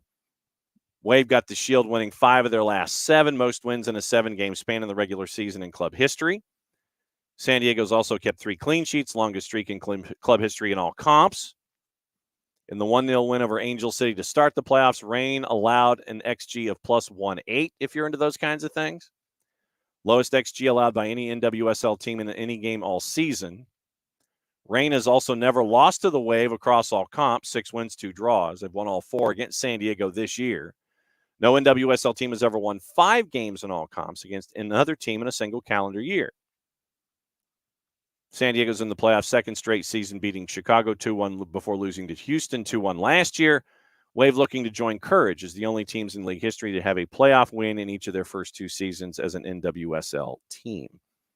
In the other semifinal, it is Portland and Gotham. Remember, both of these games, 7 and 9:30. They're going to be on CBS Sports Network. Busiest broadcaster on the women's side, Jen Hilders. We'll try to track her down before we get into the final. I'll probably see if we can shoot her a text and see if she can hop on at some point next week. Players to watch.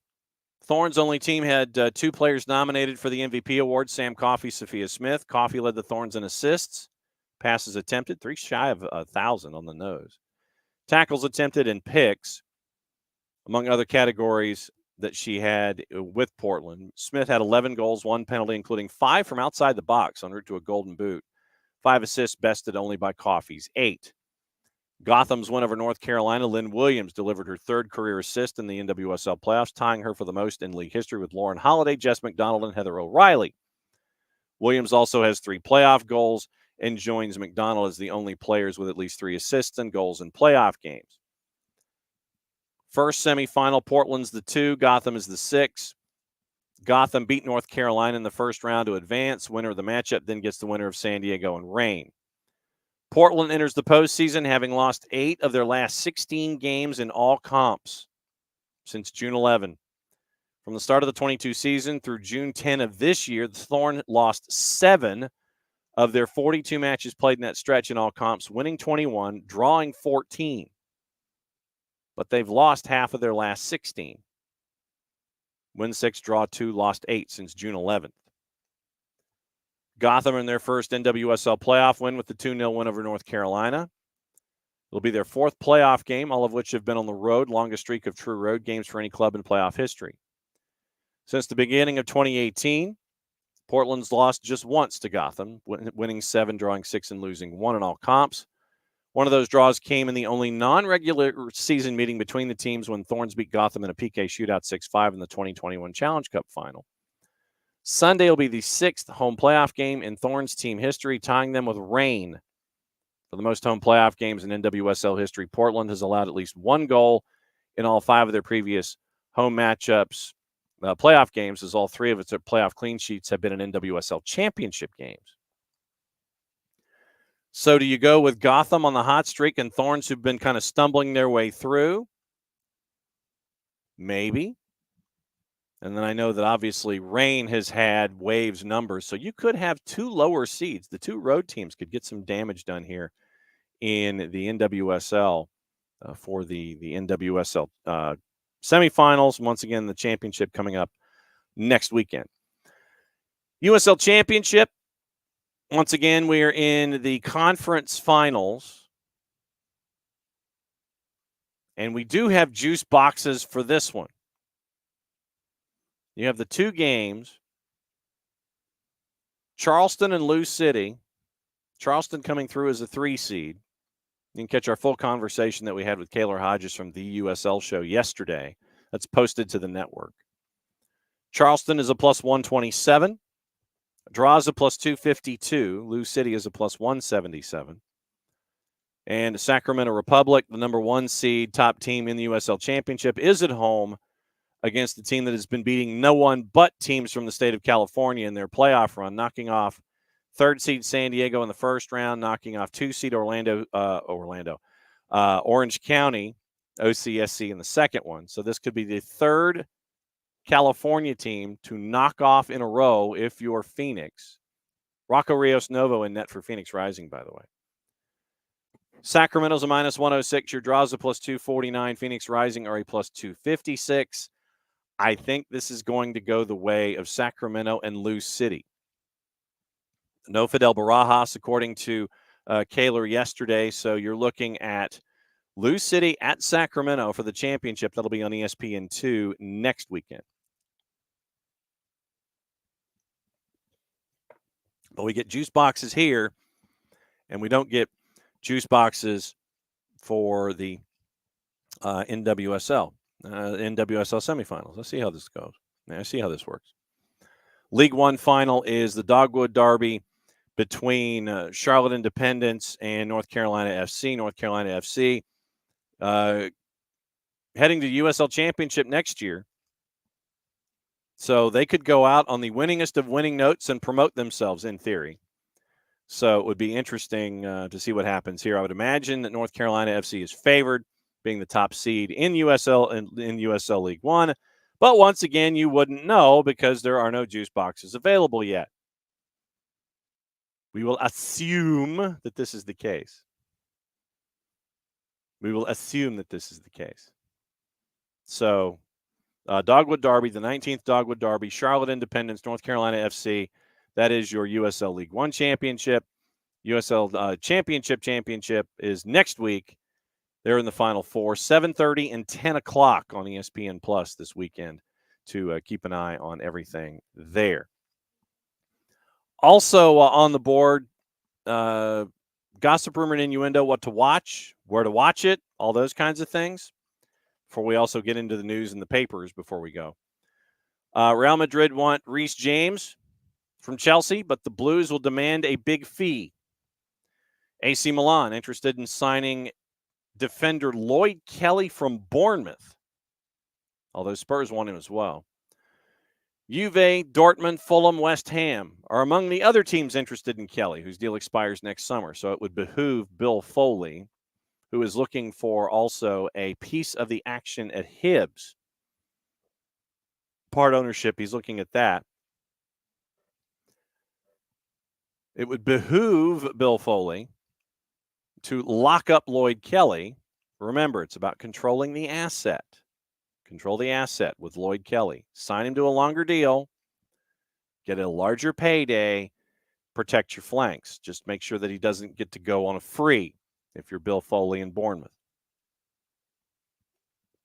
Arsenal could make a £13 million move for Royal Antwerp midfielder Arthur Vermeeren in January, but Barca are also keen on the 18-year-old. Manchester United, we mentioned the Erik ten Hag situation in the first half hour of the show. Exploring alternatives to Ten Hag, according to the Times. considered to be on thin ice. Sporting Lisbon manager Ruben Amorim and Zinedine Zidane possible replacements. Good luck getting Zidane. Zidane wants the French national team, and that's about it. It would cost more than 15 million pounds in compensation to Manchester United if they were to sack Erik ten Hag this year. And we got into the story at the Telegraph about how some of the players have not been too fond of how the Jadon Sancho and Harry Maguire situations have been handled. United also want to recruit another striker to support Rasmus Højlund as concerns grow over the development of the 20-year-old. That's from the four-letter paper. Take the information at your own peril. Brentford's Ivan Toney is one option being looked at by Ten Hag, as well as Napoli's Victor Osimhen and Porto forward Mehdi Taremi. That's from our friends at the Express. Toney has confirmed to Brentford he'd like to leave once the January window opens. Arsenal and Chelsea are interested. Manchester United could bid for Porto goalkeeper Diogo Costa, with Andre Onana likely to go to AFCON. So they're going to need some help in net. If Onana goes to AFCON, who they're going to put between the sticks, they're looking at maybe Diogo Costa from Porto. Spurs prepared to sell Giovanni Lo Celso in January and would accept an offer of 15 to 20 million pounds for the 27-year-old. Gus Poyet, yet another possible coaching opportunity for him. He admits there is a possibility he will be contacted over the Ireland job, with his future as Greece boss unclear. So let me get this straight. This is from our friends at LiveScore. So Gus says, I think I'll be contacted over the Ireland job. There's a possibility. To me, that sounds like Gus is putting his name out there because he's not sure about his gig in Greece. And it's not the other way around. Gus and his representatives are kind of floating his name out there to see if Ireland would be interested, with Gus's future at Greece up in the air. Instead of, I've got a job here at Greece, but, maybe Ireland will reach out. I think the inverse is probably true. Eberechi Eze is going to treble his salary with a new Crystal Palace contract, which will contain a substantial release clause. That's a smart play by Steve Parrish. That's good. That's good talking there. Villa defender Pau Torres says he was close to joining Real Madrid from Villarreal in the summer of 2021. Barca are interested in signing Joshua Kimmich from Bayern Munich, as he is unlikely to sign a new contract with the German club. So remember, as we always do, we like to sit there and chase after the stories, but we will avoid the 3 and the 4-letter paper on general premise because they're the 3 and the 4-letter paper. Let's see if we've skipped over any storylines that we might have missed, once again, going past the 3 and the 4-letter paper. Oh, here's 2 things that we have yet to talk about this week. I am so remiss in this. It appears Luis Suarez might be heading to Inter Miami. With the no longer interested Inter Miami over Joseph Martinez. And Toronto also had some names yesterday. We'll get into that coming up in just a little bit. But Joseph Martinez, who apparently is getting interest from Birmingham City in the championship. So could you imagine Joseph and Wayne Rooney? Wayne Rooney ain't going to take no stick from nobody. Birmingham City apparently is interested in Joseph. And to fill that DP space, looks like it's Luis Suarez. Once again, one of the worst kept secrets in all of Major League Soccer. So it looks like Luis Suarez will be joining the group of Messi and friends. So obviously we'll keep an eye on that. We mentioned hashtag United yesterday, which was rather intriguing. Barcelona football fans can be forever linked to their team, according to our friends at the Times, by having their cremated remains stored at the Camp Nou. I don't know if I want to do that.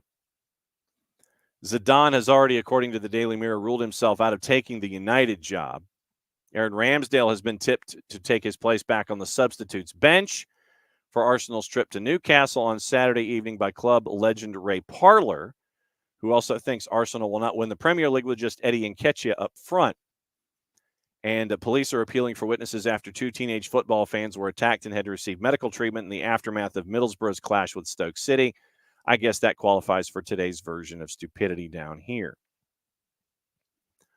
And avoiding the 3-letter paper, Scottish papers, SPFL chief slammed the Rangers' pyro as police warned it is a matter of time before a fan is seriously hurt. You'll remember that the Rangers game was suspended briefly because the fire alarms went off with the pyrotechnics that were set off in the stand. And Craig Levine has emerged as a contender to become St. Johnston's new boss. So you've got all of that stuff going on. Ben Jacobs has been very, very busy this morning.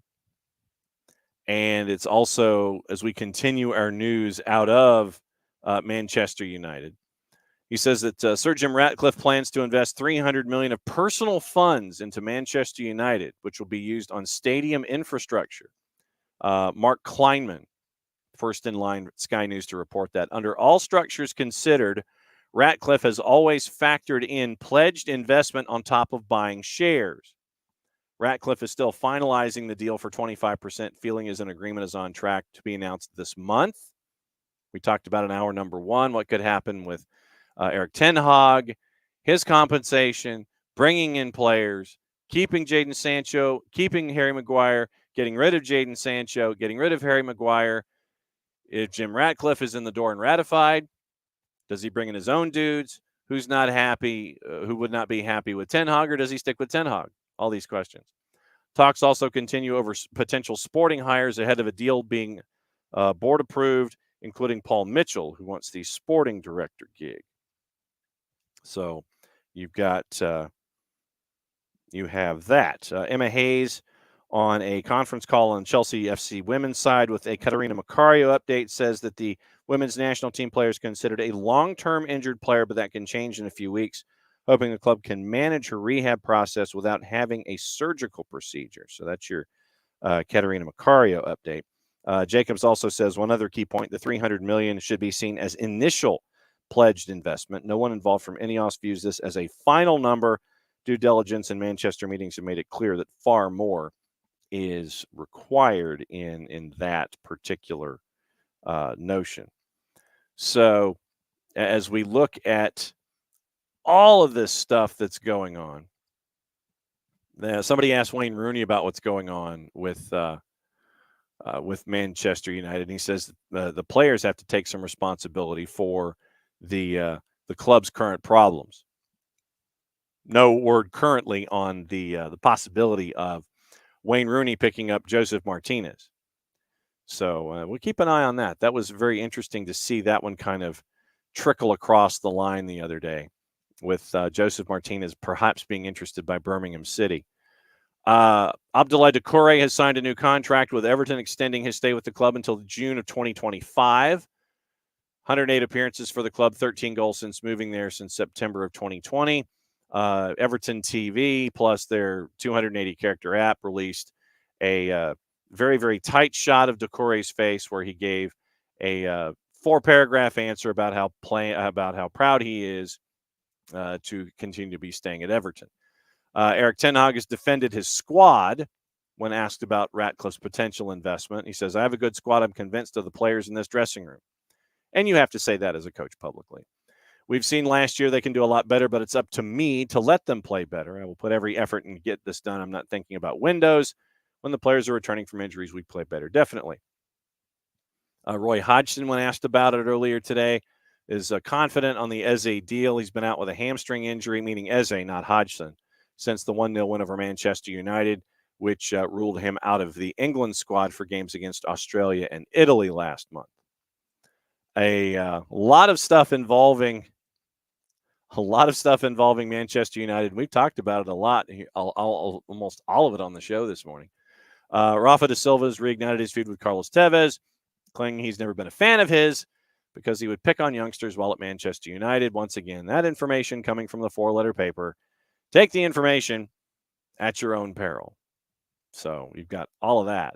We mentioned Vermeeren. We mentioned Arteta on Ivan Toney, but you mentioned a possibility of a new deal for Ben White after Ben White's coming up on his potential 100th appearance for the club, always trying to keep the squad in a healthy position. And so we're working on that. Once again, folks are looking at Mo Salah heading to the Saudi Premier League. Nobody knows if he's going to go at that particular moment. Paul Heckingbottom has revealed only finances stopped Tommy Doyle returning to the club in the summer. Doyle spent last season on loan at Bramall Lane, key figure in the promotion of the Premier League. Talk of a transfer. No deal could be done, and the midfielder instead went to Wolves on loan with an option to buy. Makes his first return to the Blades on Saturday. Could have still been wearing the shirt if things were different. So you were that close. Couldn't get the financials together to make sure that could stick. Aaron Ramsdale, according to TalkSport, could reunite with Eddie Howe at Newcastle under plans to give the keeper an escape route. Howe signed Ramsdale as a 16-year-old for Bournemouth in 2017, became their first choice goalkeeper 2 years later. Arsenal said to be keen on a move for RB Leipzig striker Benjamin Sesko. Daily Mirror claims the 20-year-old could be a target next summer. Already sent scouts to watch him. 6 goals in his first 13 games in the Bundesliga this season. Let's see. We talked about the papers. Let's get into what to watch this weekend. We know about the championship game in USL League One. We know about the semifinals in USL Championship. SiriusXM's got a new lineup, and they've swapped things around a little bit. Football show Monday through Friday, 7 to 10. It's going to be Ray Hudson, Charlie Stilitano, and Tom Rennie. 10 to 1, Monday, Wednesday, Friday. Counterattack, Dunny and Miola. 10 to 1, Tuesday, Thursday. Grumpy Pundits, Rodney Marsh and Tommy Smith. Monday through Friday, 4 to 7. Winalda Talks Football, Eric Winalda, Jason Davis. 7 to 8 on Mondays, Heather O'Reilly, Lori Lindsay with Played In. Moves will reduce the number of hours of daytime soccer talk programming from 11 to 9. So they're shifting Jason Davis to afternoon drive. And something that we can be proud of, doing the math, is that we have more live hours of programming in a week than our friends at in a day. Sorry. Oops, my bad. Daytime soccer programming. But yeah, we do 10 hours a week. So I think we're second when it comes to live programming. When it comes to soccer programming here, we're second, I believe, next to SiriusXM FC when it comes to live hours on a weekly basis. We have you to thank for all of that. Let's see. Der Klassiker is on Saturday. Borussia Dortmund, Bayern Munich, first meeting since the 2023 campaign that went down to the final when Bayern overtook Dortmund. Coverage begins at 12:30. Pre-game show, Kay Murray, Alejandro Moreno, Archie Rhine-Tutt, Arne Friedrich, and Thomas Hitzelsperger from Dortmund. Game airs at 1:30. Derek Ray, Stuart Robson, Kenneth Garay, Barak Fever. Post-game show special airs after the match. Telemundo hangs on to Chivas as part of a multi-year media rights agreement. Telemundo will continue to be the exclusive home of Chivas Femenil and youth teams in the U.S. in Spanish and English. Coverage of all home matches and key friendlies in the U.S. across Telemundo, Universo, and Peacock and all Telemundo digital platforms. Total audience delivery for Chivas broadcasts so far this year has increased by 40% versus 2022. Most watched Chivas match in network history was Chivas and Tigres in the Clausura final in May. 3.3 million viewers across all platforms. So what to watch and where to watch. You've got all the Premier League stuff this weekend. We'll go over that on Prem and Proper. BN has Ligue 1 and Super League today. Turkish Super League's at 1 with Galatasaray. PSG is at 4 o'clock. BN and Espanyol simulcasting both matches. And if you don't have BN, you don't have TIC, you don't have For the Fans, CDO, Gold TV, all of those places, you can go to fntz.co/soccer down here. Helps out the show and helps out the network to get them more viewers, and you get to watch more stuff. Jason got me hooked. I blame him. fntz.co/soccer down here. Gold TV has the Portuguese Primera with Porto at 4:15. The Ecuador Primera A at 8 with Cuenca and Aucas. 2 to NA has Liga MX at 11 with Puebla and León. Remember, I think this weekend is fall back. B1G has College Men, has got 4 matches starting at 6. FA Cup, Sheppey United and Walsall is at 3:40. That has got to be some fantastic programming. Championship, Leicester and Leeds at 4. Bundesliga's at 3:20. La Liga's at 4 with Las Palmas and Atletico Madrid. Diego Simeone close to a contract extension. Doesn't want to talk about it. He's more focused on Las Palmas. Apparently, the two sides are very close. Espanyol and Eibar are at 4. On the men's side in colleges, the Southern Conference and the A10, 3, 4, 7, 7, and 8. On the women's side, Ivy League at 2, SWAC at 4, Ivy League at 5, Big Sky at 5, Southland at 5, Southern and Old Dominion. Once again, we've got programming to get you caught up with what's going on in Statesboro with Georgia Southern. So don't forget to dial that programming up as well. And you can listen to what's going on with Soccer is in Session. And you get to find out what's going on there with Madison Cruz. Southern's women's heading to the semifinal. Soccer's in Session. Maddie Cruz catches up with our friends down in Statesboro. You can download that on the network. Also, what to watch. Conference USA at 5:30, SWAC at 7, Big Sky at 8, Conference USA at 8, Southland at 8, Sunbelt at 8, South Alabama and James Madison. That's all on ESPN+. And today is the Serie A at 3:45, Bologna and Lazio. Greenock Morton and Dunfermline Athletic in the Scottish Championship also at 3:45. So it's a very, very busy day. On the weekend, Ligue 1, Ligue 2, the Copa Libertadores finals at 4 o'clock Saturday afternoon with Boca Juniors and Fluminense. English Women's Super League, Premier League across the board. La Liga's on Deportes. The league we don't talk about is on Deportes. Goal TV has Ecuador, Peru, Portugal. Telemundo's got Liga MX. TUDN's got Liga MX. Universo has the Premier League. Univision has Liga MX triple header. Season Pass, once again, we talked about it. Season Pass has the games on Saturday. They have the first game on Sunday, and they've also got the second game, but that one's the one that's simulcast, late start with FS1 and FS2. On the Plus on Saturday, Eredivisie, FA Cup, Championship, Bundesliga, Bundesliga B, La Liga High Promotion, basically the league below, La Liga B, USL Championship semis, a lot of college men's action, college women's action. Fox Soccer Plus has Serie B, Paramount Plus, Argentine Primera, Brasileiro, Serie A, Scottish Premiership. Peacock has 5 matches in the Premier League and Liga MX at 11 o'clock. That gets you through your Saturday. That gets you through your show. Thanks to Michael Parkhurst for hanging out with us at the tail end of hour number 1, and our friends at Beyond Goals Mentoring. And thanks to all of you guys for hanging out with us for yet another week of Soccer Down Here. We'll be back at it again, once again, prim and proper, later today. USL League 1 final preview, Saturday. NWSL preview, Saturday. We'll have all those programs up on the network. Don't forget to download the SDH app available iOS and Android. Thanks for hanging out with us for a Friday. Stay warm. Stay in bed if you can. And stay cool. We'll be back at it again on Monday. Since it is the end of the show, that means I get to do this. Play it safe, everybody. We'll see you next time. Mucha platio.